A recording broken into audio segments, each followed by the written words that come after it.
Hey everybody, welcome back to the Broke Urban Farmer channel. I'm Scotty, and today we are processing our second fall forage find from my fall foraging in Indiana video. Today we're working with rose hips.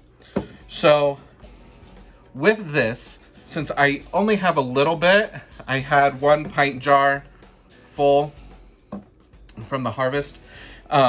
Since I have so few and they're smaller, my plan is to dehydrate them and process them and save them for tea. And I'll kind of walk you guys through that process as I go along. The first step that I'm doing is I've rinsed them off. Obviously, we want to make sure there's no critters or anything like that on them. They're clean and free of any leaves or debris or anything like that. And then what I've been kind of working on currently is going through and making sure I don't have any rotten or bad ones still in here. So see, like, I still got one with a little goober. So we'll separate that out because obviously we don't want to save that for tea to ingest. So once I am done with that, then I'll show you how I get them set up in the dehydrator.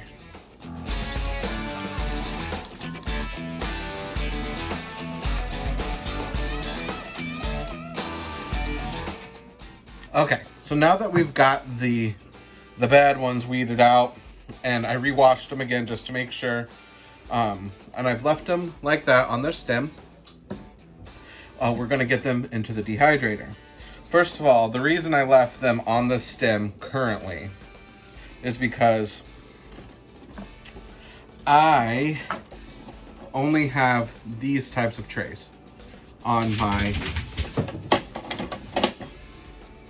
Leave the cat alone. Good grief. The dog won't leave the cat alone.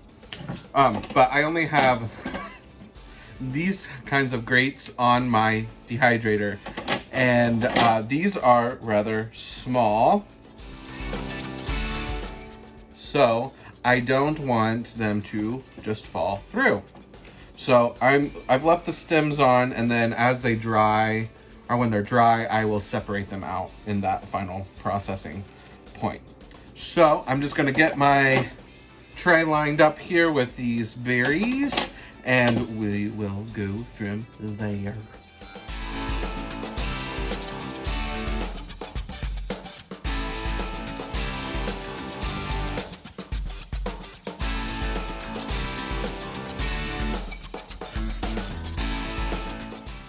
Okay, so I got the trays lined. I ended up lining them with some paper towel just because they were still falling through. So I did have to make that slight adjustment, but I think that will do just fine because the air will still be able to move through the paper towel, and I made sure to put some holes in it as well. So we'll be good there. So it is recommended to do the rose hips at 135 for 6 to 12 hours. It just kind of depends on the size of the rose hips and how they do. So I'm gonna go ahead and get them started here. I'm gonna start out at the 135, and then I'll track how long it takes hours wise, and then I will update you guys once those are done.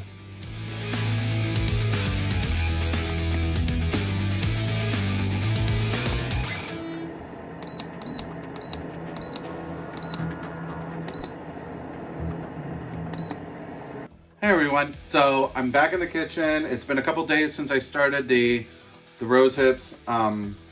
It took 2 rounds of 8 hours each, so 16 hours for them to dry out fully at a low temperature. And then online, where I was doing research, said to, even after that, let them just sit and dry for 24 hours. So that's what I've done. So at this point, they're dry, and it's time to process them. So I'm going to process them in a food processor type thing. Just got a little one here. But you can also go old school and use a mortar and pestle. So there's that.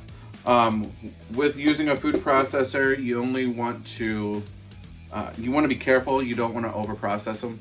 You're just trying to break up any stems that might have gotten in there still, the seeds and the tiny hairs. So I'm going to break them up in the processor. I only have a few in there, like not a ton. And then once we do that, we're gonna pour it through this little mesh filter screen thing, and that'll get rid of all the little tiny hairs.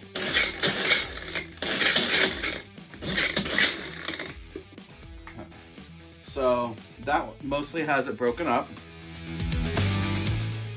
I'm using a flat blade, so I'm not overdoing it. It doesn't process it as much as the bigger blade does. So then I'm just gonna pour it through the sieve here, and then you just shake. And you can see, maybe, all the little thingies falling. That is all the little tiny hairs, maybe little seeds, stuff like that we don't want left. Now you're going to have some seeds left in it. That is okay. You just don't want the hairs in there, because that is what will irritate your skin. It'll irritate your throat. So you really want to just make sure, take time during this part to really make sure that it's filtered out good.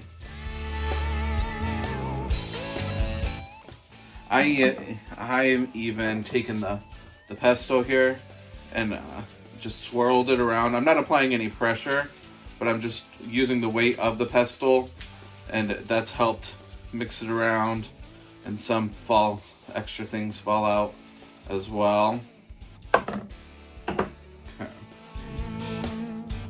So you can see all of the hairs and tiny things that we don't want are down there.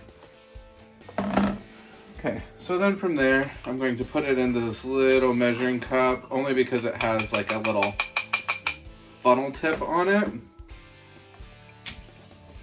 And then into the mason jar.